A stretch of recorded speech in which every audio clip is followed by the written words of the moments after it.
As landscape photographers, we often plan our outings to coincide with the most aesthetic time frame for our subjects.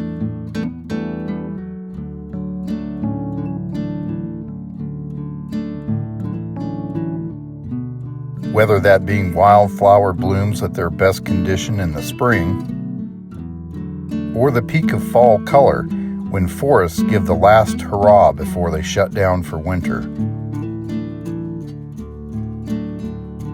Or maybe it's waiting for that perfect fresh snowfall when the landscape is covered with white frosting.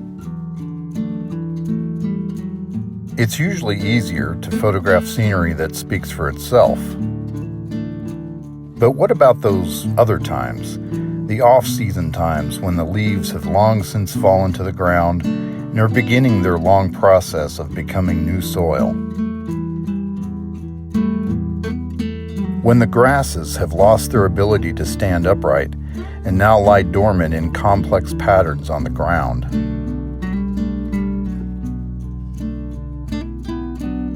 When the bare trees reach upward and add their whispers to the wind.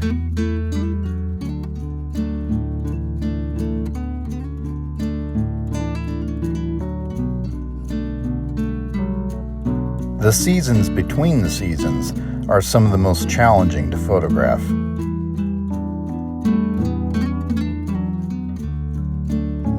Usually dull and uninspiring, they drain our creative spirits as we search for something, anything, to fill the need to make artwork from the world that we see around us.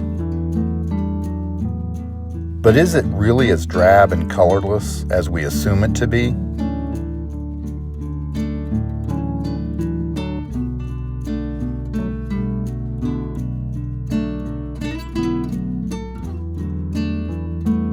When we look a little closer and try just a little harder to see what's there, sometimes we can find hidden treasures to make an image of.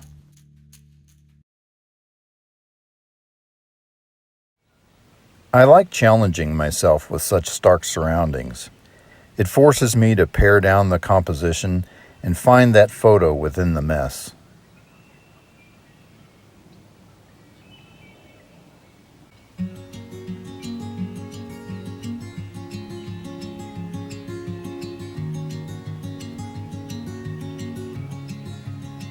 This is when reverting to the basics of photography comes in handy, finding form, tone, and texture in the subject and utilizing it in a composition that works. Let's take a look at some of the ways that you can find images even when the odds are against you. To find interest in the mundane, first you need to think more like a black and white photographer.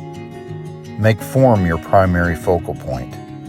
Use the shapes you see to build strong compositional lines in your images. Skies are often a great subject to take during these times of off-season because you're not really dependent on any identifiable season feature in the landscape. The colors and tones of sunrises and sunsets are generic in their nature and can be done in any season. This effect works best by using the compression afforded by a telephoto lens to isolate the subject of the landscape.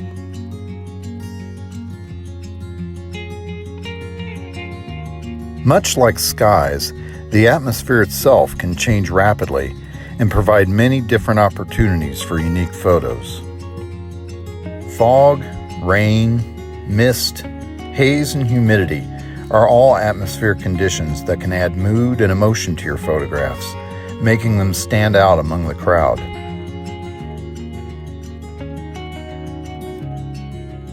Ice and frost are common phenomenons in late fall and lasting all through the winter and sometimes continuing into early spring.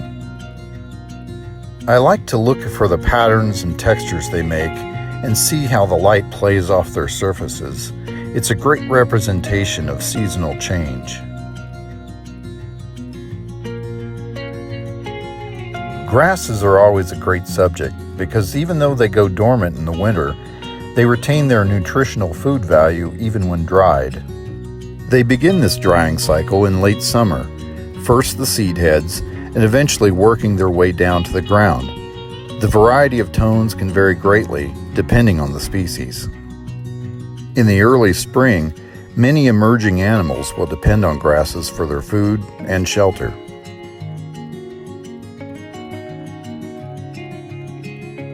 Trees are also a subject I find to always be photogenic in any season.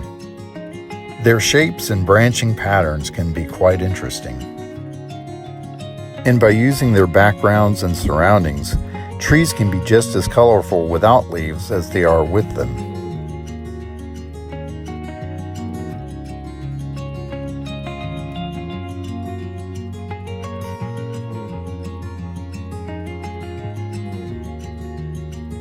Probably my favorite tactic for off-season photography is finding macro and close-up subjects right at my feet. By simply looking closer at the small possibilities, a whole world can open up a vast number of compositions that you ordinarily would have never thought to pursue. Soon, the patterns and textures of close-ups become a very attractive part of an otherwise seemingly lifeless landscape.